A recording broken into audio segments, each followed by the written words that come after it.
How are you doing? This is Crypto Rican Queen, bringing the gap between the rich and the poor, coming from the great state of Texas. And I'm here today to talk to you about the Republic of Palau and what they're doing to help the unbanked. But before I talk to you about that, please hit the bell, like, comment, and share so that you don't miss any of my lives. By the way, at 2:30 p.m. Eastern time today, I have an interview with John E. Deaton from the XRP community, one of the biggest personalities in the XRP Ripple community. So let me tell you a little bit about what the Republic of Palau is doing. The Republic of Palau has been exploring various ways to leverage blockchain technology and cryptocurrencies to enhance its financial services and infrastructure. However, specific details regarding initiatives to help the unbanked population with crypto might have developed after this time. Palau, a small Pacific island nation, has shown interest in adopting digital innovation to boost its economy and provide better services to its citizens. One of the notable steps was its collaboration with Ripple, a blockchain-based digital payment protocol to develop a digital currency and explore the potential of a national stablecoin. Such initiatives could potentially aid the unbanked population by providing them with access to digital wallets, enabling peer-to-peer transactions and reducing dependency on physical banking infrastructure, which will be scarce or inaccessible in remote areas. However, it is crucial to note that adopting cryptocurrencies and blockchain technology for financial inclusion also poses challenges, including regulatory concern, the need for digital literacy, and ensuring the security and stability of financial transactions. Therefore, any initiatives will need to address these aspects to be successful in helping the unbanked population. Okay, so that's a little bit there on what the Republic of Palau is doing. By the way, when I interviewed Jay Anson before, he stated that the majority of people like to use cash. They only have one or two banks in the island. I don't think they have a Federal Reserve there. Hey, bro, what you doing, man? So Jay Anson is not here. He will be here like in 5 minutes. But like I said, what they're doing is that their system was so antiquated and people depending on cash only that they needed to start getting the Republic of Palau into the last century, not the cash part, right? So that's a little bit on that. Let's talk about their Ripple collaboration, because they're collaborating with Ripple and XRP. Okay, give me a second.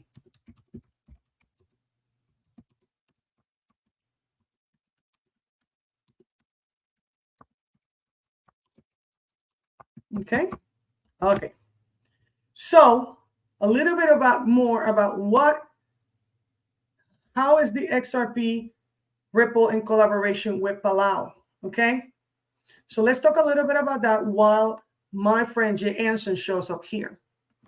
So here's some of the key aspects of the collaboration. We got national stablecoin. The objective was the collaboration aimed to explore the development of a USD-backed digital currency of Palau. The benefits is that this initiative was intended to help the country reduce its dependency on cash, just like I stated a minute ago, improve financial accessibility, and enhance cross-border transactions.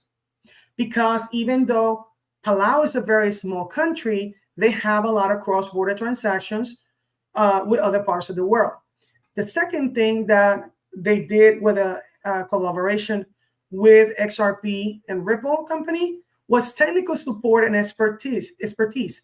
Ripple's role provided its technical expertise, blockchain infrastructure, and support to help develop the digital currency.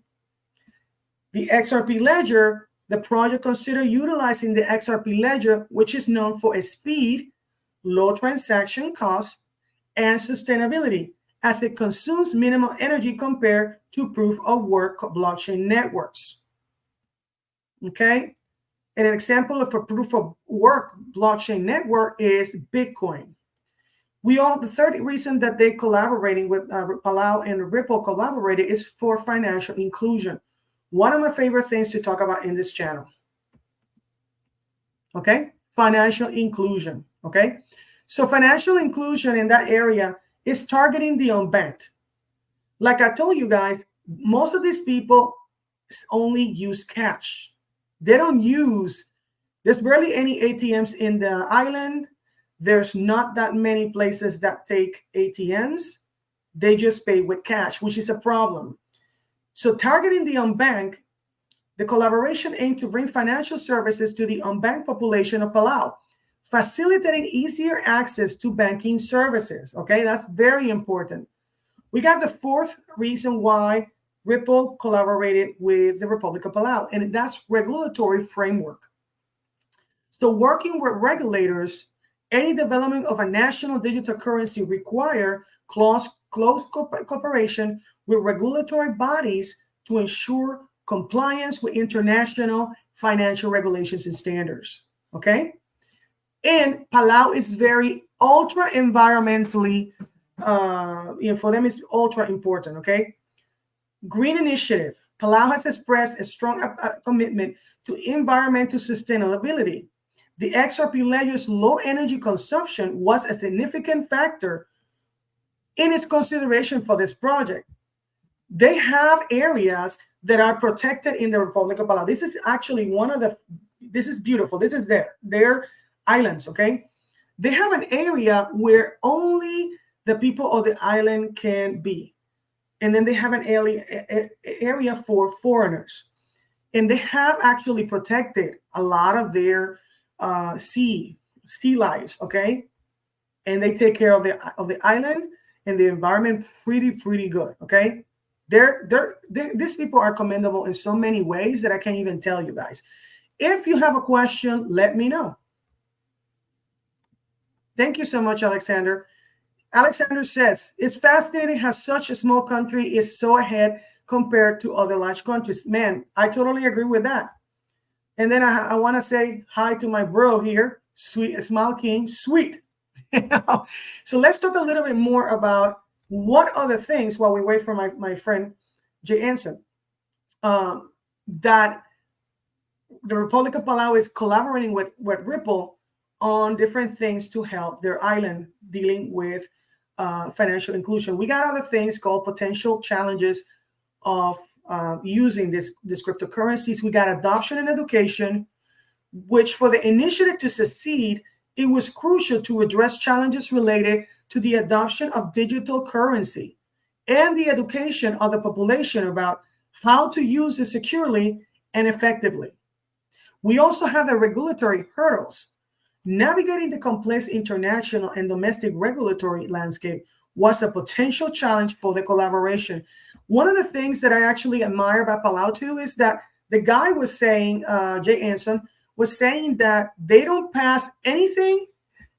Thank you so much, bro, for another comment. We are on the frontier, so exciting. I know, man. They don't pass anything without the permission of their citizens. Don't you wish that would happen here in America? That's what I would like. So they did the face. They did the test phase, right? Where they just tested a stable coin. And then they sent a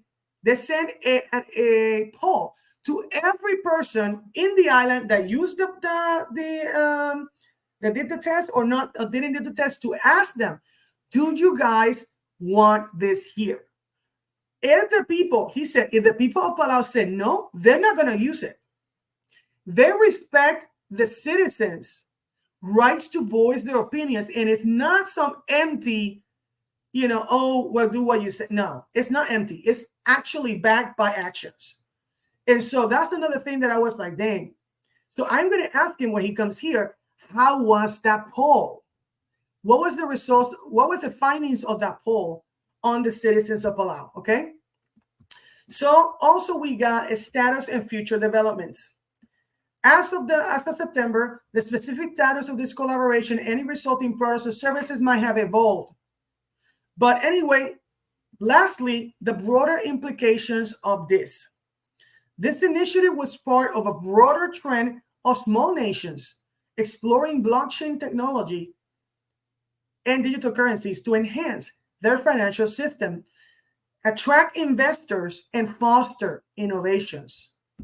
That's actually a very important thing also to focus on, that to bring innovation to the countries that need it the most. And so I didn't know, but like Palau is very, very small. Like it's part of the Micronesian islands. Do you guys know? I can tell you a little bit more about Palau. And let's talk about their financial system, because like I said, the financial system is really, really antiquated and they're trying to fix it, right? So basically, the Republic of Palau, and be sure that the guy is not here yet. He's not here yet. Okay.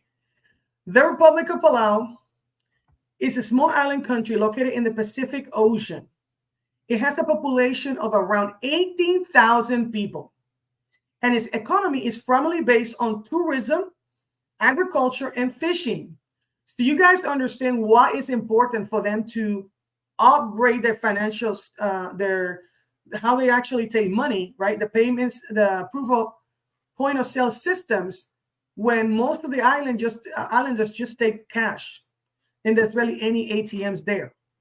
So the country uses the United States dollar as its official currency, which provides a stable monetary environment, but also means that its financial system is closely tied to that of the United States.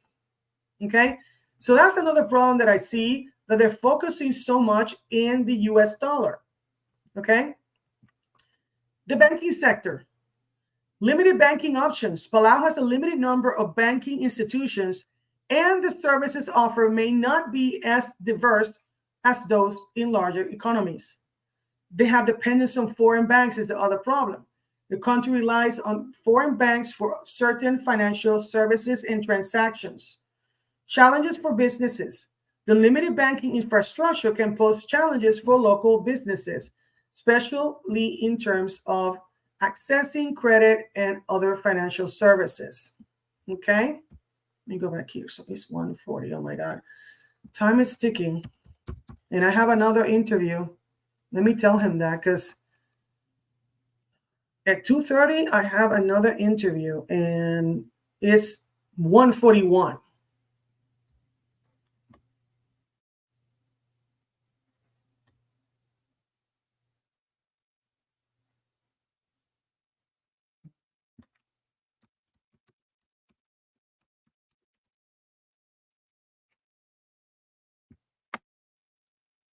Okay, so today is like, seriously.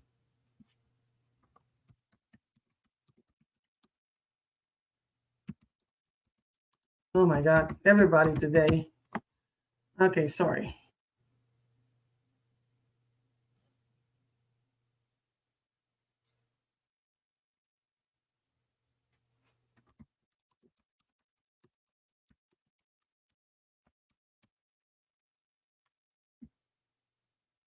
Let me see.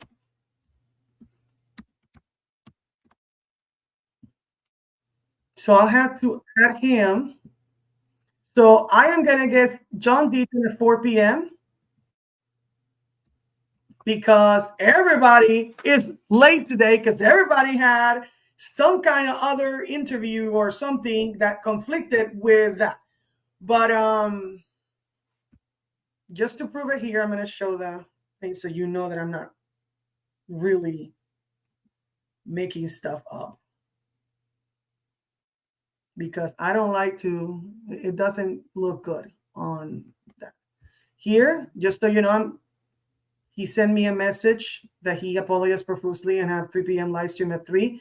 And I can't believe I forgot. I can do it at 4 p.m. or later. So I told him, let's do 4 p.m. Eastern. And he said that told us work for him. And then Jay Anson, as you can see, had problems.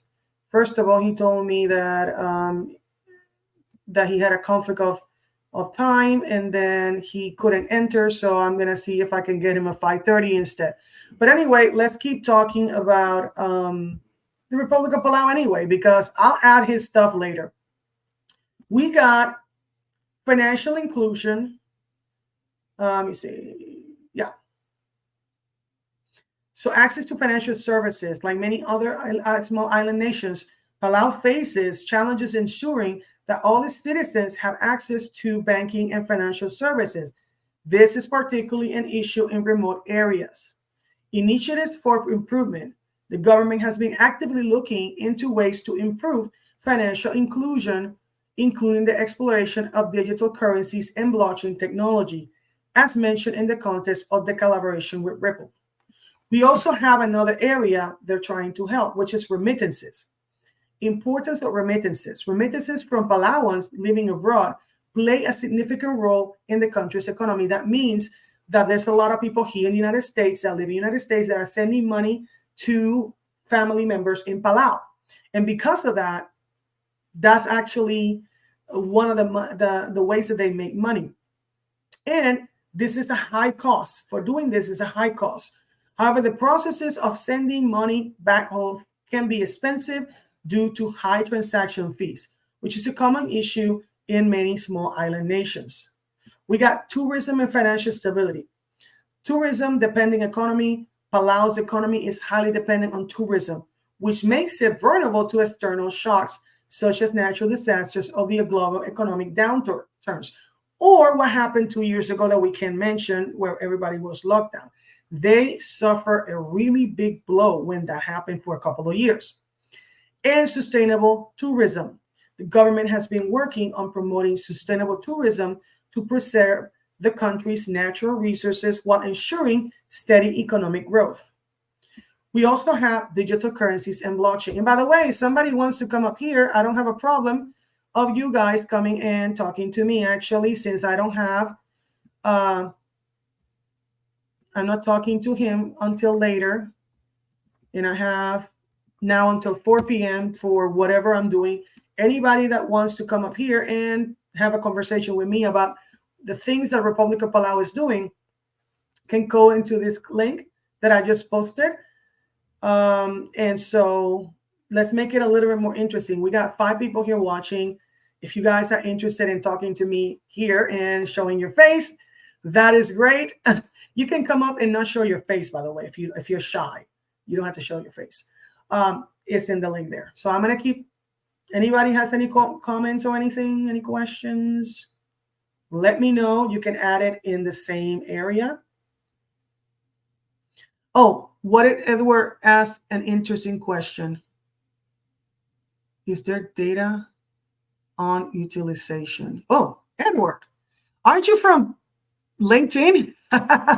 Is there data on utilization? Actually, what do you mean? Can you rephrase that question? Rephrase the question. Utilization of what specifically? It's a question of the stable coin, on the blockchain, what? Because I'm trying to understand what you mean so I can answer your question. Yeah, Edward, let me know what is the, rephrase. Said not like me Friday where my wife need to help me. What? What are you talking about, man? Not like me Friday where my wife need to help me. Laugh out loud. Oh my God. Edward, data on utilization. What does that mean? Okay. Exploring of digital innovation. Okay, so we got digital currencies and blockchain. Exploring of digital innovation. As part of its efforts to improve its financial system, Palau has been exploring the use of digital currencies and blockchain technology, and the potential benefits that these technologies have the potential to improve financial inclusion, reduce dependency on cash, and facilitate quicker and cheaper cross-border transactions and attract investors. Well, if you guys don't know, cross-border transactions is basically any kind of transaction between other countries and different currencies. And since Palau is mostly on the US dollar, any other people that come from other countries, that deals with cross-border payments, or people that send money, or investors that actually do business over there, that also includes that. Because if you guys don't know, cross-border payments is one of the things that takes the least. Hey, how you doing? Welcome, Edward.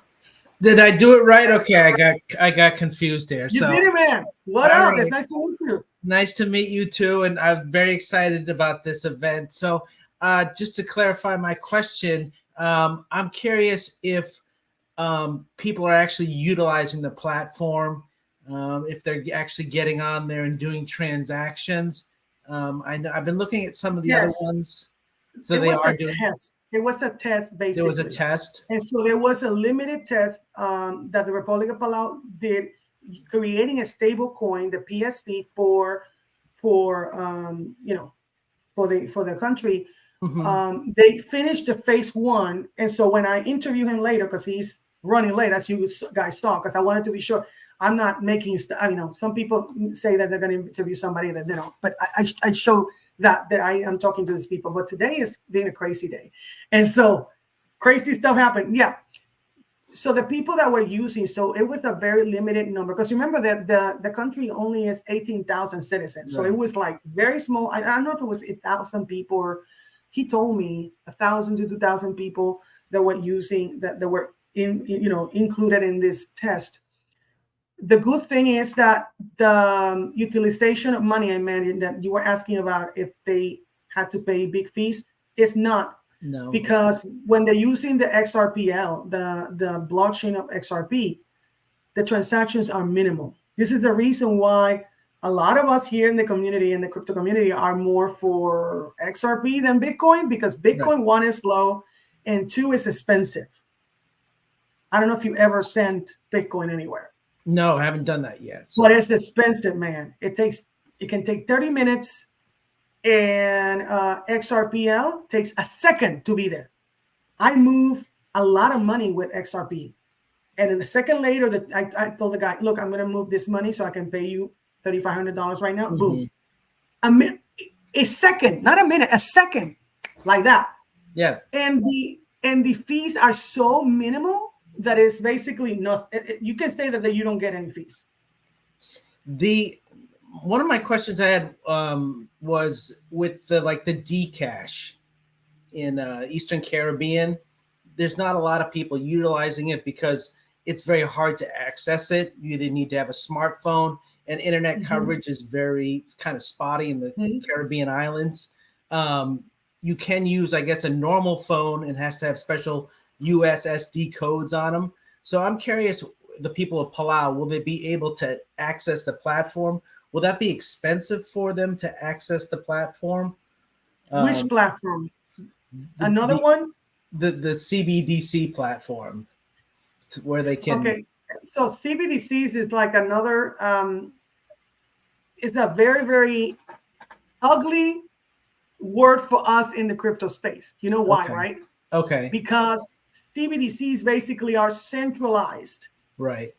And there's a lot of examples like what China did, where they basically ban crypto Okay. and force people to use their coin. Right. And they can actually, example, if you get a ticket in China, they take your money, boom, like that, from Right. your account in the second that you do. Let's say that you were speeding. They say Hmm. you speed, boom, money out. So there's a lot of abuse that come with central bank and digital currency. So unless it's put well, so the thing with it depends on what is the blockchain that they're using, because we got a lot of blockchains, right? We got Right. Bitcoin, we got Ethereum, we got XRPL. I'm not sure about. You said Bahamas? Is that the one? Yeah. So but Palau, they're doing a CBDC program, right? Is that No, they were doing a testing of a stable coin. stable coin? But the Yes. central bank of Palau would not be involved with that if there is a Um, central it's bank. just the problem with Palau is that they barely have any banks there. Right. Okay. There, he was telling me that most people use cash, which Okay. is very, very old fashioned. And so Hmm. there's only maybe one or two ATMs in the island. Okay. Most of the businesses are just only take cash, and that actually affects the tourists there, because there's Okay. people that go there to tourists. Um, so again, it depends on what blockchain they're going to use. But interestingly enough, even though XRP is decentralized, Mm-hmm. XRP has a private ledger Right. where institutions and CBDCs are happening in there. We don't have information on that blockchain. Okay. You can't see it because it's private, right? Okay. But I think it's how they put the CBDC system. Because I Right. don't know if you know, they're so controlled that they can pause it. It's a Yeah. matter of time before China is going to tell people you need to use this before this day, or Mm-hmm. we will just erase everything. So it forces people to do things they don't want with their money. Not only that, they have a live account. They look Mm-hmm. at everything that you're spending. Imagine, Edward, that everything that you were spending in a bank, people had they knew every little dot and t that you're spending. Right. Yeah. I Would you mean, like that question? Would you like that? Would I you mean, would you the banks know it now. I don't want I don't want the government to know. I mean, I guess I But the have. government, I'm talking about the government because the Yeah. government is the ones that control the CBDCs. Right. Exactly. That's why I'm always fearful of the product. I'm a big fan of bringing blockchain technology to areas to help their economies. I love the financial inclusion. I'm curious if, in the process of financial inclusion, if those people aren't being helped, then all of a sudden, blockchain sits there and goes, well, we really can't do a lot with that. Let's do this and this. And I want blockchain to help, the Eastern Caribbean, Jamaica, Nigeria, that they all have programs in place, but a lot of them are central bank ones. And Yeah, man, I totally, want man. blockchain to help them, but not, but a lot of it is showing that it's not really helping in those regions. And I Yeah, think a lot of it is just the fact that, in Nigeria, what they did was they actually reduced their currency, printing of new notes to force people onto the yeah. CBDC platform, which I thought was a terrible thing to do. It was horrible. People were doing lines. They couldn't get more than a certain amount of money. People were hungry. It was bad. It was chaos over there. And that's another thing that I'm afraid of. I'm originally from San Juan, Puerto Rico. So that's another reason why me and Jay Anson kind of like hit it off, Mm-hmm. because I understand what is coming from an island that is actually struggling. I don't know if you know anything about Puerto Rico. I mean, everybody's moving over there for the crypto so they can pay less taxes. Mm-hmm. But the economy is horrible. People are very, very poor. You can take our worst state. I'm in Texas right now. I live in Texas, but I'm in Florida visiting right now, my family, but I live in Texas for a long time. And every time I go to Puerto Rico, I went there in November. It's just worse. Like, for example, there's like 4 taxes there. So when you buy something, it's very expensive. Right. A gallon of milk can be $7-8. And I'm thinking, how the heck anybody can afford That's to crazy. eat anything? And so Puerto Rico is an example of another place that needs something like this, because sadly, the United States has an embargo on its own territory. If you didn't know that, No, I didn't. the reason why people in Puerto Rico pay so much money for basic stuff is because they force us to use the American ships, which are the most expensive ships in the world. So that brings the prices of everything, because everything comes from outside, to just, like I bought 4 tomatoes. It was like $5. I bought a dozen eggs, a normal eggs, $5. And if I try to buy healthy stuff, more expensive.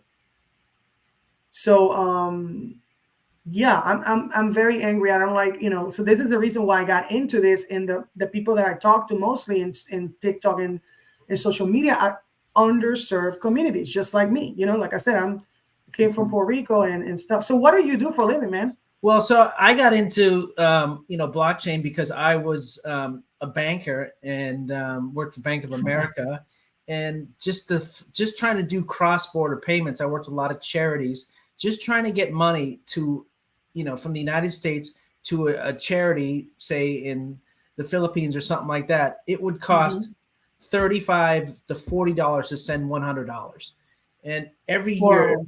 I would sit there and I'm like, we gotta, these regions, it's like we have to help. And banks aren't going to invest in regions unless they can show that they're going to, guaranteed revenue. So, I was always like, there's got to be some kind of technology, because these are areas that, there's people who are working there who have great ideas. Yeah. And I used to volunteer with organization in London, Sherry Blair Foundation. Tony Blair's wife had one where we helped women entrepreneurs, and one of the women I helped, she was in Nigeria, and it was just they didn't have basic, economic tools to help grow their business, and banks aren't going to invest in areas where they say, oh, we help all these areas. They're not gonna, because they got to have, they're concerned about their bottom line. So I got involved in blockchain because I said, here's tools that really can help so many developing economies around the world, and so that's why, when I saw your thing about Palau, I was like, yeah, what are we doing? Because these are regions that don't have to be dependent on just one or two things. They can really allow people to be business owners and grow a business and develop the economy with the help of blockchain. So are you still working with the not-for-profits, or what are you doing now? Now I'm just kind of just like a consultant. I'm involved with Hyperledger. I'm involved with just different areas of blockchain and shipping, to make, digitizing the e-bills of lading, things like that. So I'm kind of involved in everything. I just want to see. I got involved with the CBDCs because I saw how, the Eastern Caribbean and all that. And I was like, when the first thing on the top is always increased financial inclusion, I go, that's awesome. But then all of a sudden the ones on the bottom were like, more government, this and that. And I said, well, look, if you can take care of the top piece, then we'll work on the other ones. But I've noticed that just a lot of the programs and projects, they haven't really increased the financial inclusion like they say they are. And they use that as an excuse to push their products, but they're not. And an example, I just came from Salvador. I don't know if you know, El Salvador was supposedly the first country that put is using Bitcoin as a legal tender. Yeah. What I found out in there by asking individuals and business people and going to their Congress, because I talked to 20 of the 86 senators there, which was not easy going in there, but I had like connections with friends from the Department of Justice, is that the whole thing with El Salvador is a smoke and mirrors. The people are not educated. So it's mostly for the government to bring investors from outside, not to help the people that need it the most. By the way, if you didn't know, their minimum wage is $360 a month. That's just $360 a month. That's it. So if you multiply that by 12, it's nothing, right? Exactly. In Puerto Rico, I think the medium is like 20,000 a year, 30,000 a year. That's it. Yeah. I mean, depending on where you live, it's just all this stuff. This is the reason why I got into this. I started in 2021 with buying cryptocurrencies. In the summer of 2021, I took a bot trading class. Started teaching bot trading. Now I day trade futures, learn how to do NFTs, decentralized autonomous organizations. I can create crypto coins, all kinds of stuff in just a couple of years. But I got in because where I came from was just basically just poor. And I hated seeing my parents struggle. And I said to myself, I'm not going to go through this again. I'm not going to live that. I'm going to be an adult, and this is a place that is going to stop all this generational, No, gap. yeah. I mean, there's the technology can help out so much, and I want to see it utilized for that, and not for control and other things. So. And sadly, a lot of the banks are actually getting into crypto. JP Morgan already has a trademark patented crypto wallet. They're basically transferring the old system into the new system. And we don't consider central bank digital currencies part of crypto, because crypto, the main thing is that it has to be decentralized. It has to be not controlled by anybody. And CBDCs are controlled by a country or by a bank, right? Or it's some kind of institution, because BlackRock is getting in. BlackRock, Blackstone, Vanguard, Citadel, all these companies are getting in after they said that the crypto was a scam and blah blah blah. But I'm like, interesting. Now when you're seeing that it's going to go somewhere, now you wanna, now it's amazing, right? Oh yeah, the Bitcoin amount of money says Larry Fink when he said Bitcoin was actually used by fraudsters. Yeah. Oh yeah, the amount of money that they're investing is billions, the big companies. So yeah, they're staying on top of it. So I don't think people know what is happening, because right now I haven't checked today's market cap. Last time I checked market cap, the total market cap of crypto was 1.225. So it was 1.11 last Friday. So it went up. Wow. I remember 6 months ago it was $3 trillion, by the way. Wow. So XRP, by the way, hit 83 cents on the day that the SEC, the Judge Torres said that the SEC is not, that XRP is not a security, mostly when it's sold in exchanges. It went to that high, and in the last week it's gone 16%. Because I don't know if you're following that, basically the SEC quit the case. Yeah, they've and so it's a matter of time. And XRP is this is why I follow XRP so much, because XRP has Mr. Cruz said that $20K a year salary in Puerto Rico, but the taxes make it more like $15K. Yeah. Plus everything is expensive. It's actually more expensive than Hawaii. I don't know if you've ever been to Hawaii, but it's still Hawaii. Hawaii's a state, at least. Yeah. At least they can vote, because we're American citizens, and until you live in a state, you can't vote. For most of my life, I couldn't vote. Think about it. Crazy, right? That's crazy. That's another thing that it's so much stuff that people don't know, and a lot of people don't care about anything else besides here. This is it. I mean, the history of Puerto Rico is way older than United States, 500 something years. Right. One of the first places that Columbus, discovered. But the utilization, that anything with XRPL is just negligible. Try to buy some XRP in Coinbase and send it. You're gonna see is you're gonna send mostly the same percent.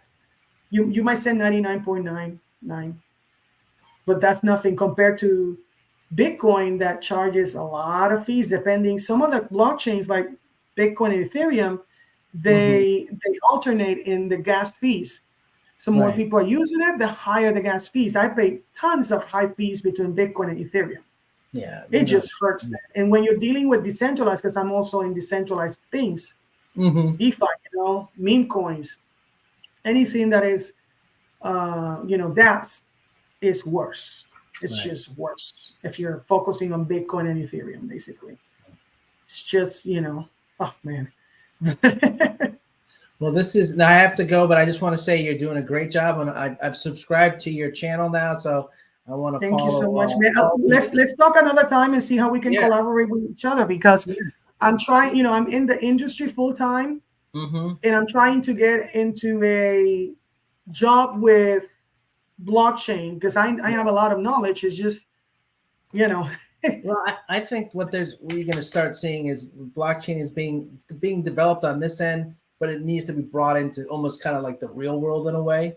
So they're going to need people like you to help that bridge that gap, saying, okay, you got these great solutions, but what do we do to get it so it's utilized properly?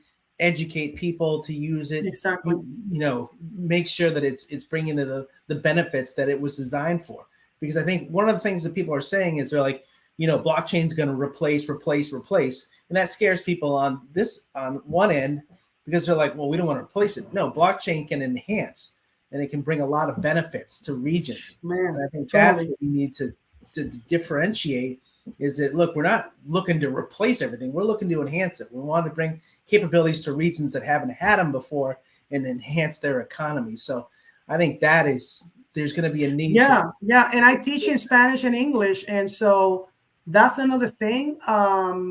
There's not that, I don't know if you know that the demographics, there's barely any females teaching in crypto. It's very, very, it's just mostly white males, and I love everybody, but it's like, but 44% of minorities aren't in crypto. And it's only 5% of people in the world that are in crypto. Wow. Out of 8 billion people, that means that 95% of people in the world are not in crypto. And those are the ones that need it. Right. And so I'm here to educate. I love talking about this, and I know how to trade and all this other stuff. So it's like I can take anybody from basic to woof, right? Well, no, it's good that you're bringing attention to these things, because that's what I want to learn. Is I want to know how this is helping regions. I want to see regions develop, their economies. People are able to grow their businesses who haven't had that opportunity before. I think that's where I really want to see, blockchain make a difference. And I feel that a lot of that information is not getting out there. No, it's not. And I noticed, because I've gone to different conferences. They focus a lot on Bitcoin, and there's more than Bitcoin. Yes. That's one. And they speak in, I teach crypto in a simple way. I don't go and say layer 1, layer 2, blah, blah. I can talk like that, but I don't, what is the point? People don't even know, most people don't even know what is market cap. I actually also trade stocks, and I'm about to start getting into Forex also. But the majority of the thing that I teach is basically bot trading, because with spot trading, you can actually make a lot of money. Mm-hmm. Like I had a bot that did 20% in a day. And this is spot. This is not futures, because anybody can actually leverage more money and make more money. But, but at the same time, you can actually get liquidated. So I've done that too. So these technologies need to be out there, and education is where it's going to go. I agree. Yeah.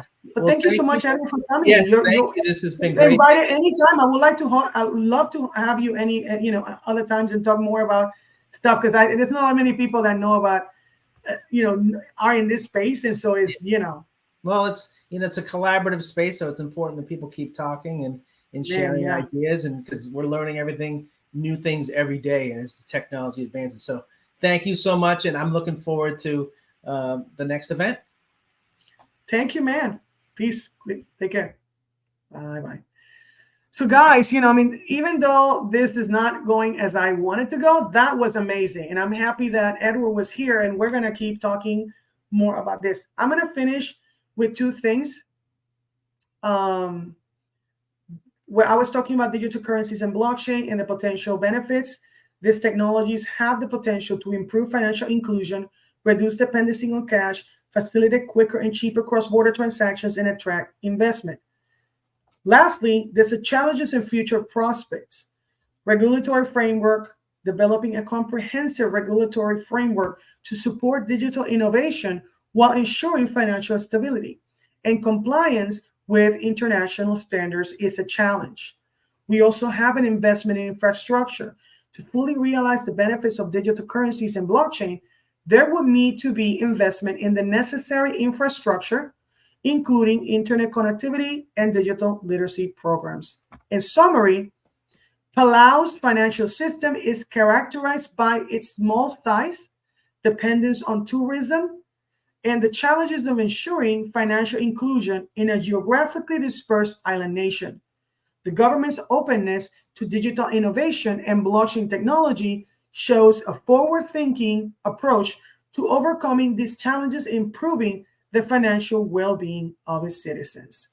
And so I am going to tell you, thank you everybody for watching this, and please subscribe, hit the bell, and comment. And this is Crypto Rican Queen, bringing the gap between the rich and the poor, coming from the great state of Florida while I'm visiting, because I'm from the great state of Texas. Okay. See you guys at 4 p.m. for the interview with John E. Deaton. Take care, guys.